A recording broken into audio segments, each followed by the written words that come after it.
بسم اللہ الرحمن الرحیم۔ بعض صحابہ بھوک کی وجہ سے نماز میں بھی گر جاتے تھے۔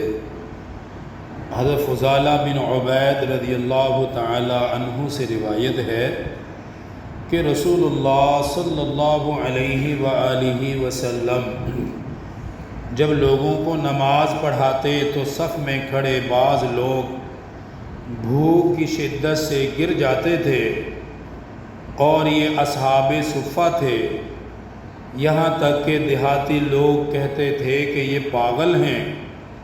بس جب آپ صلی اللہ علیہ وآلہ وسلم نماز سے فارغ ہوتے تو ان کی طرف متوجہ ہو کر ارشاد فرماتے کہ اگر تمہیں معلوم ہو جائے کہ اللہ سبحانہ و تعالی کے ہاں تمہارے لیے کیا ہے تو تم اس بات کو پسند کرو کہ تم اس سے زیادہ حاجت مند اور فقر و فاقہ میں مبتلا ہو جاؤ۔ حدیث شریف میں اصحاب صفہ کے بارے میں ذکر ہوا ہے۔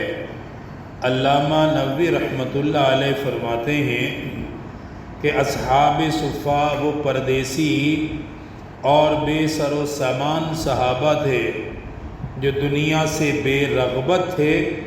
رسول اللہ صلی اللہ علیہ وسلم کی مسجد کو قیام گاہ بنائے ہوئے تھے۔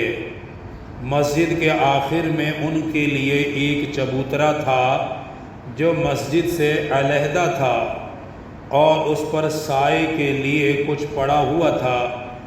وہ لوگ اسی پر اپنی رات گزارتے تھے۔ حضرت ابراہیم حربی رحمۃ اللہ علیہ اور قاضی عیاض رحمۃ اللہ علیہ نے ایسا فرمایا ہے کہ اصحاب صفہ رضی اللہ تعالی علیہم اجمعین کبھی کم ہو جاتے تھے اور کبھی بڑھ جاتے تھے۔ کبھی ان کی تعداد 70 ہو جاتی تھی اور کبھی ان کی تعداد 400 تک بھی پہنچ جاتی تھی۔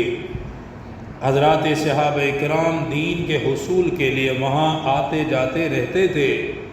یہ وہی لوگ ہیں کہ جن کے بارے میں اللہ تعالیٰ نے ارشاد فرمایا للفقراء الذین احصروا فی سبیل اللہ، اور یہ وہی لوگ ہیں کہ جن کی فضیلت، جن کے بارے میں رسول اللہ صلی اللہ علیہ وسلم نے ارشاد فرمایا کہ اے اصحاب صفہ والو، اگر تمہیں معلوم ہو جائے کہ اللہ تعالیٰ نے تمہارے لیے کیا کچھ تیار کیا ہوا ہے تو تم اس سے بھی زیادہ فقر و فاقہ کی ہی خواہش کرنے لگ جاؤ۔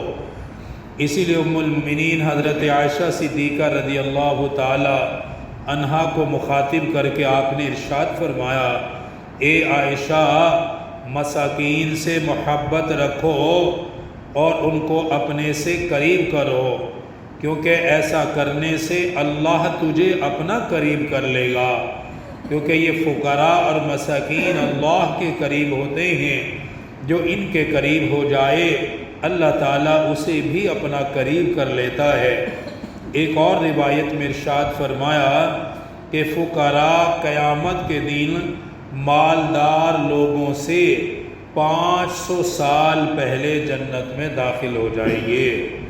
تو یہ حضرات صحابہ کرام کے حالات، ان کے واقعات کہ فقر و فاقہ کے باوجود کس قدر دین پر عمل کیا، دین کو حاصل کیا۔ ہمارے پاس سب کچھ ہونے کے باوجود بھی ہم دین سے کتنے دور ہیں اور دین سے ہمارا کتنا تعلق ہے، یہ ہم سب کو معلوم ہے۔ اللہ تعالیٰ دین کی صحیح سمجھ نصیب فرما۔ الحمدللہ رب العالمین، والصلاة والسلام علی سید الانبیاء والمرسلین۔ ربنا آتنا فی الدنیا حسنہ وفی الآخرۃ حسنہ وقنا عذاب النار وقنا عذاب القبر وقنا عذاب الحشر وقنا عذاب المیزان۔ صلی اللہ تعالی علی رسول